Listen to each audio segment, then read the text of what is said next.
morning from, I believe it is now day 4 of our North Japan adventures. Today we're still in Hokkaido. We are in Onuma, which is a quasi-national park just outside of Hakodate, and it is currently around 6 a.m. I'm on my way to the main kind of national park because I want to take in the sunrise, which is happening a little bit behind me. I got maybe like 15 or 20 minutes or so until sunrise. It's really cold this morning, somewhere around -7 degrees or something, which is cold. Should be able to get some really beautiful scenery, and if we are lucky we might be able to see some wildlife because there's a lot of deer around here, some foxes as well, even some bears, though I think they are hibernating, so we'll see about that. Oh yeah, first up, next stop, Onuma Koen.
So that was it for the morning mission. I think I got some really cool shots. The weather was also really beautiful with some cloudy skies and the sun just peeking around the mountain. Unfortunately, I didn't see a lot of wildlife. There are a lot of birds around here, especially like really small and cute birds that are kind of very plump and fat. But other than that, I didn't see a lot of wildlife other than crows and a weasel, which was around here. And yeah, right now I'm just going to go back to the hotel. So we're gonna have breakfast in around 30 minutes. And then I think it's gonna be it for our time here in Onuma Koen. We're gonna go to Hakodate, which is I guess the southernmost city in Hokkaido on the mainland.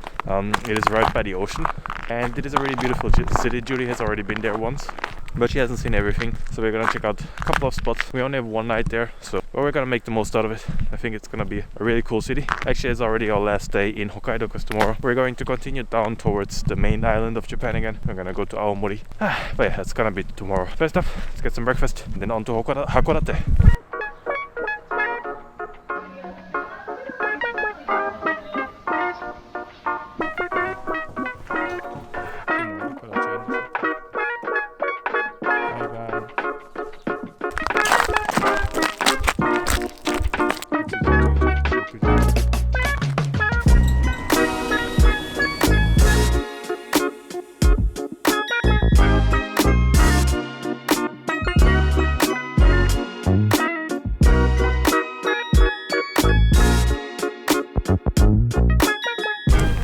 Welcome to Hakodate.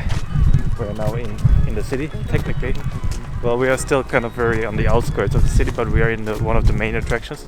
So what you can see behind me, as you can see it, this is the Goryokaku Tower. It's a very high observation tower of the Goryokaku Park. You can go inside and you can get a really beautiful view from the top. But as you might know, right now it's Corona, so unfortunately it is closed. But Goryokaku is this kind of, I believe it is a fort, like a western fort. And it is built in a very interesting shape because it is built kind of as a star or as a 5-pointed star, I guess. And the idea behind this is that you can kind of protect it from every side if it is built like that. And normally from the top you would have a really beautiful view, especially in springtime, because all of those trees that are kind of dead around here are sakura trees. So you would have a beautiful trees, would be really pink and vibrant in maybe like 2 or 3 months or so. I think we're just gonna have a look around the park. It's gonna be nice walking around inside. Unfortunately we can't see it from the top, but I can show you a picture of how it would look like normally. And we are a little bit tired because again, today was a little bit of an early wake-up call. But yeah, let's explore around Goryokaku Park. Am I pronouncing it right, Judy? Judy? Huh? Am I pronouncing it right? Yeah. Yay! So let's go.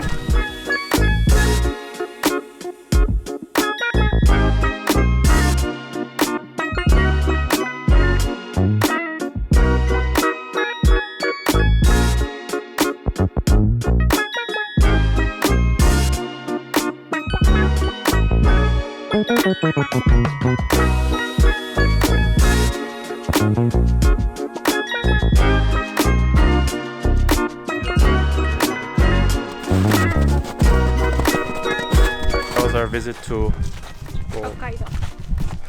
To Hokkaido as well, almost. what is it called? Goryokaku Park. It was kind of like a 20-minute walk around. There's not a lot to see. I think the main attraction if you are coming here is definitely if you can come in spring, in like April, I guess, towards the end of April or even May, because that's when you have the cherry blossoms. I think that's gonna be really beautiful if you can walk around in the many cherry blossom trees around here. And then also if you can try not to come during Corona times, because you will be able to access the top of the tower and you will be able to get the bird's eye view out on this thing, and you will be able to see its unique shape. But otherwise you can combine both if you come here. Just maybe go check it out from the tower first, so you can get kind of a view from top, and then come down here and walk around. And yeah, I think it's gonna be it for our time here. We're gonna probably get on the bus, gonna go to the city center, gonna probably leave our bags or stuff at the hotel, and then we're gonna continue down towards like the old town of Hakodate, which is very kind of western, because Hakodate was one of the first cities in Japan to open to the west after the Meiji Restoration, and because of that they have a lot of influence from Russia and also from other western countries. Hopefully it should be nice to check out.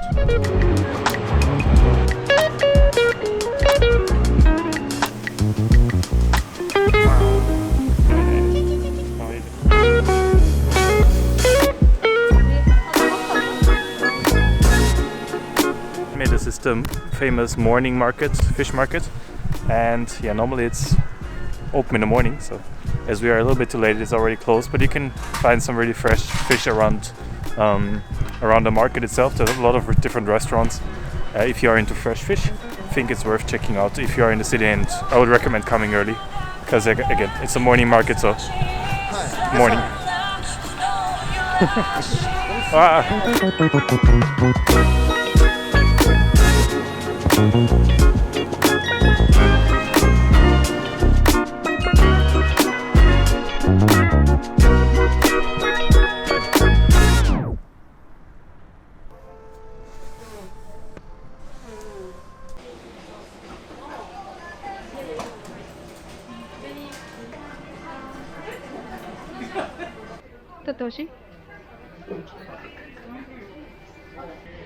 So we are right now in a burger store that is called Lucky Piero.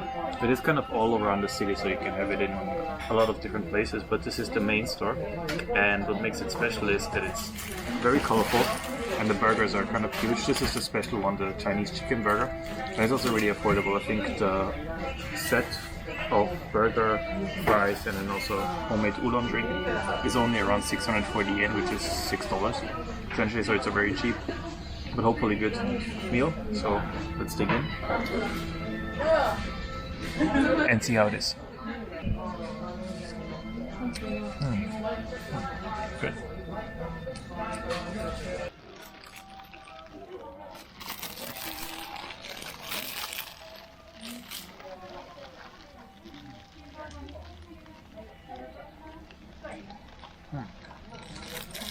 Very well.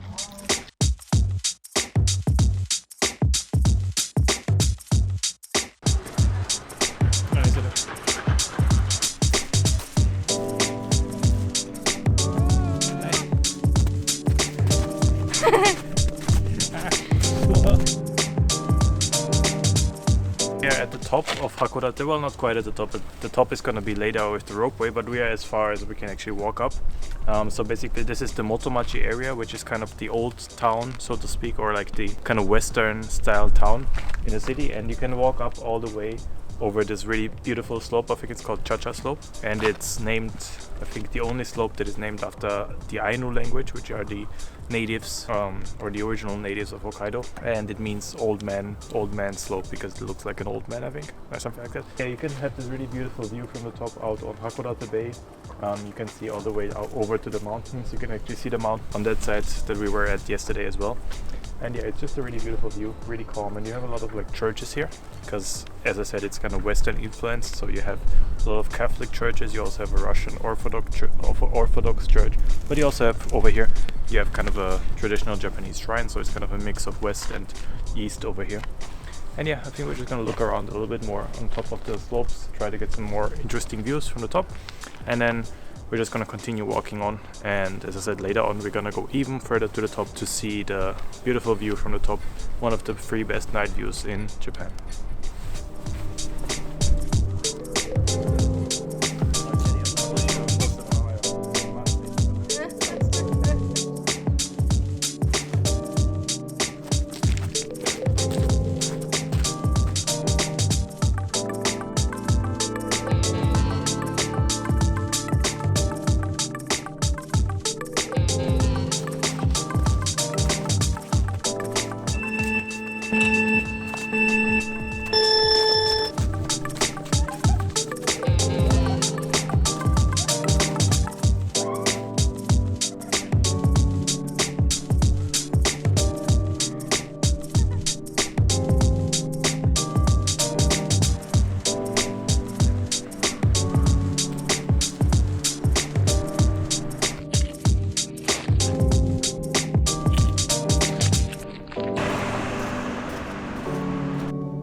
At our next stop of the tour, I'm trying to speak quiet because we are inside a museum. So this is the Northern People Museum, which is a museum that specializes in everything related to Ainu.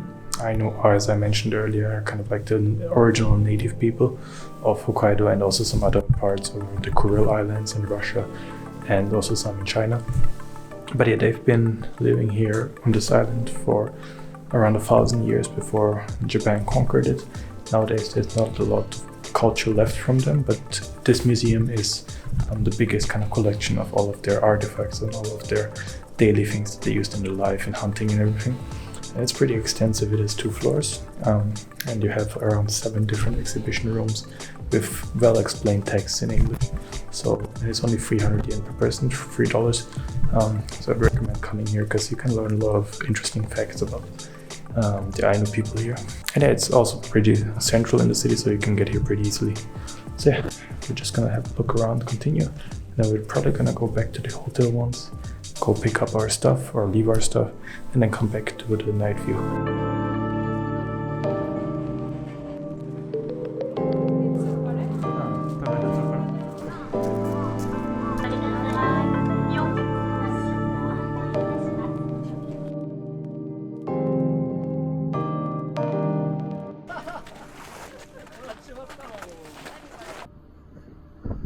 We are on the top of the mountain, so this is one of the viewpoints that you can get. The other one is over there.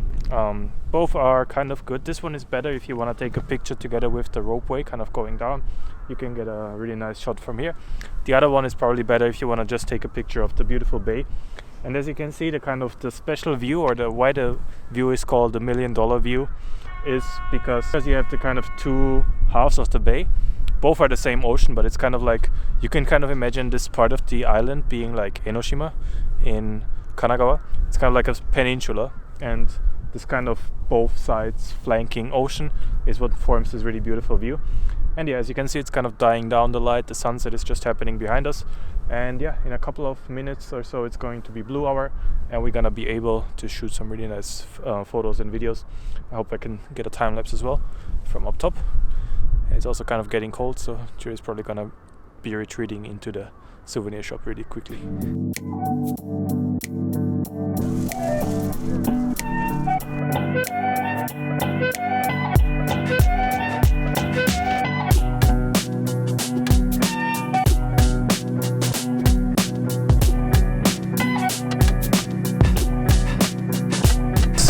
visit to Mount Hakodate and the really beautiful, one of the 3 famous night views. What did you think about the night view? Nice. Something that Julie actually enjoys on this trip. And right now we are in the cafe just above or down at below the observation platform, and we got some milk, which was actually $5 per cup. And I saw them just pouring the milk straight from like the container, so it's a very expensive cup. But we paid with the coupon that we got earlier, so it was for free essentially. Because we still have 2,000 yen of this coupon that we have to use somehow for dinner somewhere. But yeah, this place is really worth it. The round-way ticket, as I said, costs around 1,500 yen, which is $15. You can also walk if you're suicidal again, but I'd recommend just taking the ropeway, easy way. And I believe right now the last ropeway is at 8. It's probably going to be longer in the summer season, maybe like 9 or 10 or something. But yeah, I think it's going to be it for today. I'm just gonna leave you with the footage if we have some nice dinner. And that's also going to be our last day here in Hokkaido, but our adventure continues in the north of Japan. We're going to tomorrow take an early morning ferry to Aomori, which is the most northern prefecture on the Japanese main island, and we have some more things to do. And actually tomorrow is the day that I'm mostly looking forward to, because it has the thing that I really want to see on this trip. So yeah, with that said, that's going to be it for today. As always, like, subscribe if you want to stay updated on this trip, and I'll see you next one. Goodbye. Ching.